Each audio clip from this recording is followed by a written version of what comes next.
Well, it's a draw. It's a draw. Argentina and Australia go into this one both on the backs of beating the All Blacks, and it ends up being a bit of a scrappy, tryless draw. It's definitely not a game that you would say is an ad for the game of rugby union. Um, but I'll always take a tight game at the end, and at least it had a bit of drama at the end. Both sides could have won it if they'd had a goal kick that had gone over, which didn't. The Wallabies almost got a try, but anyway, I will go over some of the key events for this game, some of the stats, and you guys can let me know your thoughts on how you thought this one went. Like I said, I didn't think it was a particularly like a beautiful game. It was a brutal game, as the commentators kind of mentioned as well. It was rough. There was handbags multiple times, like guys grabbing each other, pushing, shoving, like push to the face, that kind of thing. Some big hits, but there wasn't much in the way of try scoring opportunities. The Wallabies had one, which was really close, but it ended up being no try. But yeah, it ends up being 5 penalties apiece. To be honest, I thought the Wallabies should have done better in the first half.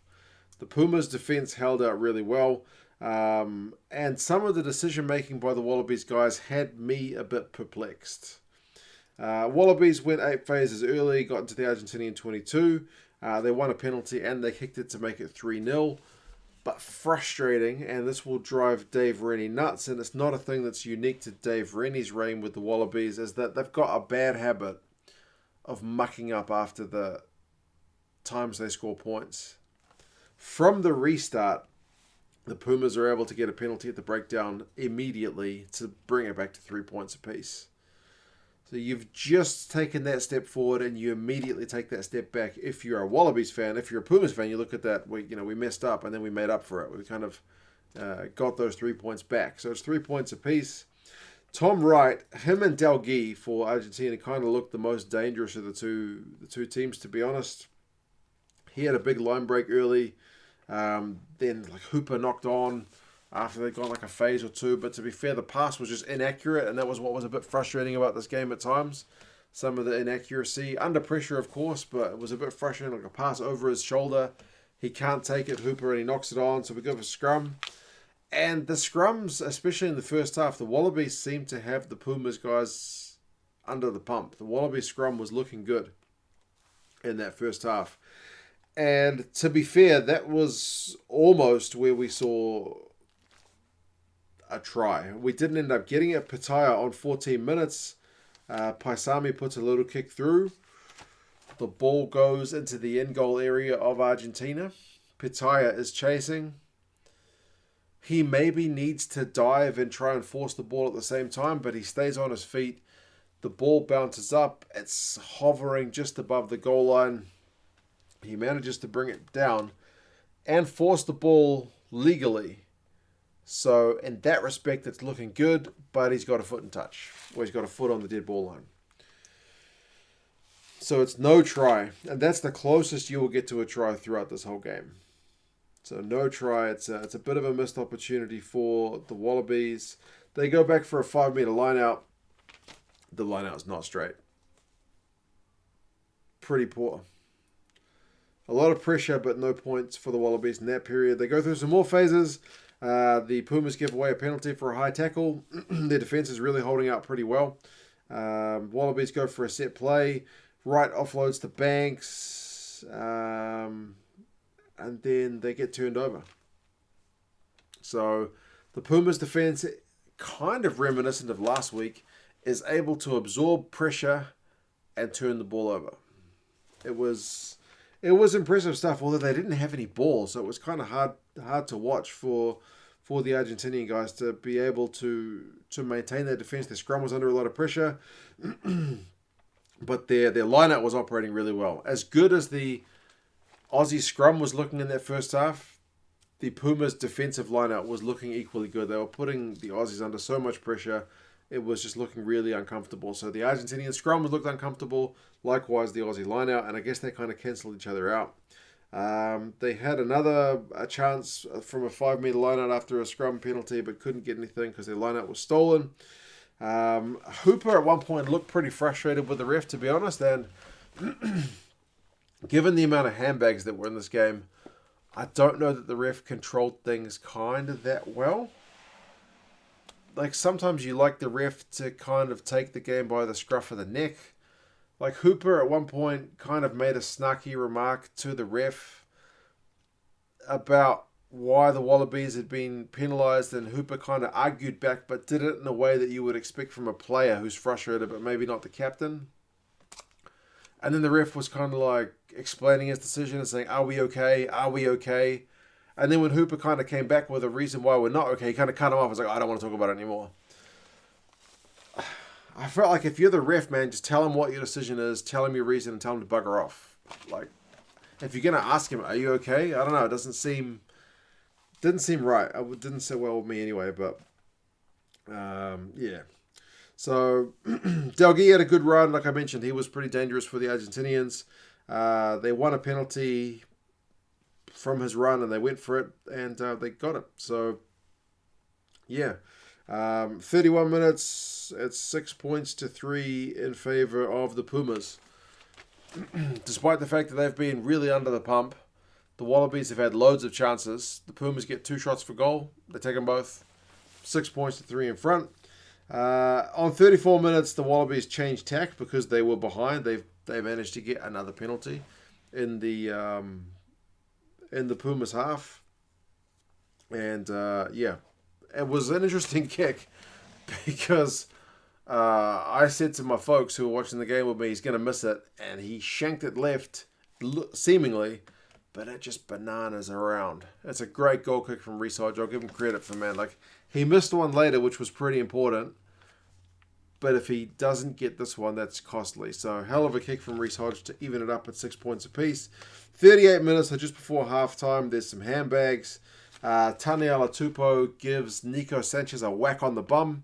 And Sanchez gives Tupou a push in the face. The ref says he would have been penalised for his actions, but because he retaliated, the penalty goes to Australia. Australia, once they're level, are in the mood for going for the corner. So they go for the corner. They get it out to the left wing. Actually, there's a second chance for a try. I'd forgotten about this one. It's a good little set play. They get it out to the left wing from a liner on the right wing. And the last pass to Korobidi, who goes over for a try, is well forward. It's well forward. So it's TMO'd off. The Wallabies go again with another line out. The Argentinians get a warning for a yellow card. And eventually the Wallabies opt for a 3. And it was doing my head and I couldn't understand it. Because the Wallabies have had a couple of penalties. They don't opt for the 3. And then as soon as the ref gives the Argentinians a warning for a yellow card, that's when the Wallabies decide to take the 3, like on the third chance. It didn't seem to make any sense to me. Like, I feel like if the ref's just given them a warning, you keep the pressure on, you call for a scrum, your scrum's been good. Get them to concede another penalty. Go for a line out if you trust that line out, which you have done the last 2 times, and get them to concede another penalty because you'll get an extra man. But they opt for the 3, and they kick it, so it's a good result. They go into the half time sheds, 9 points to 6 in front.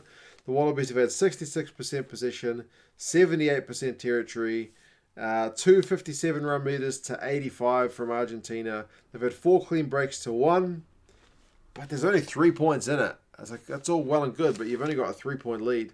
There's been a few knock-ons, 7-4 in that first half. Both lineouts have been struggling a bit. The Pumas have had to make 62 tackles to the Wallabies 35. So maybe in the second half, the Pumas guys will start to tire. Not likely. 42. Remember, the Pumas front row virtually went 80 minutes against the All Blacks last week. So these guys are fit. 42 minutes. The Wallabies get an early penalty. They get a good touch finder. Right down into the Pumas like 22. They missed the line out. The line out was so costly. It was pretty unbelievable. However, the ref's warning carries over from the first half, which is kind of pleasing to see because often once a team takes a 3, it seems like the ref kind of takes the warning, the yellow card warning, back a step for the team which was warned. but not this time. So Montoya goes to the bin for 10 minutes. The Wallabies go for the 3, and they make it 12 points to 6. So 3 points during the yellow card. Immediately from the kickoff, the Wallabies get charged down, and they end up conceding a penalty. This is what I'm talking about, the Wallabies not being good from the restart. And Sanchez lined up a shot at goal. He missed it. And again, in the scheme of things, that's pretty costly. But both sides end up missing a kick anyway. 50 minutes, there's some more handbags. 55 minutes, Hodge kicks a penalty to make it 15 points to 6. That was right at the end of the yellow card period, so they still had the extra man when they won the penalty. So you can kind of say that yellow card was worth 6 points for the Wallabies. It's 15 points to 6.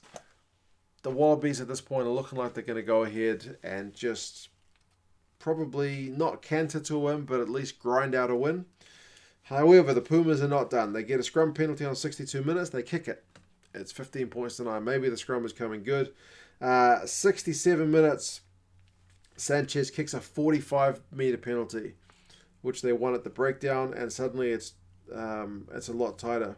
It's 15 points to 12. And that's really game on. 70 minutes, he gets another one, this time from halfway. He's got a heck of a boot on him. I didn't realize he quite had the legs. Obviously, he did it last week as well. 15 points apiece with 10 minutes to go. The game has been pretty ugly. But man, tied up with 10 minutes to go. It's anybody's game. It's exciting stuff. 76 minutes. The Wallabies get a penalty. It's a crucial one. It's absolutely crucial. It's probably 40... It's like 40 meters if it was on, like, right in the middle of the pitch, but it's got a bit of an angle, so it's probably like 43. Reece Hodge lines it up. He's not missed a kick all day. He's got that miraculous banana kick under his belt.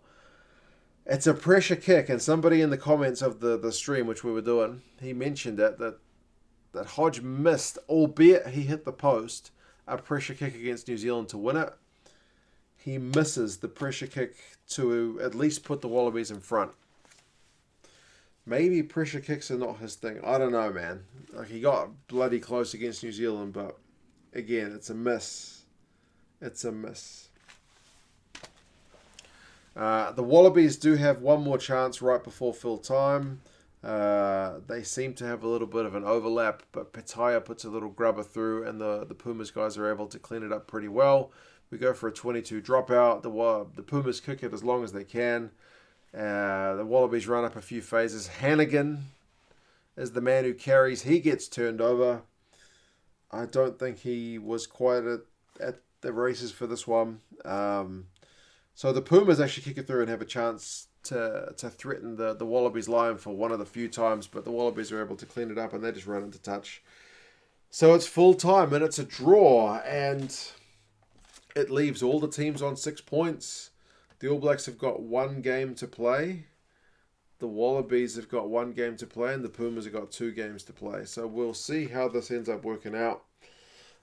Final match stats. The Pumas only end up with 37% possession and 30% territory. So the Wallabies dominate those stats. The run meters are 418 to 163 in favour of the Wallabies. Tackles, the Pumas defence again is pretty bloody good, man. 117 tackles, tackling at 88%. It's a proper test match performance. The Wallabies only had to make 67 and were at 84%. So still pretty good.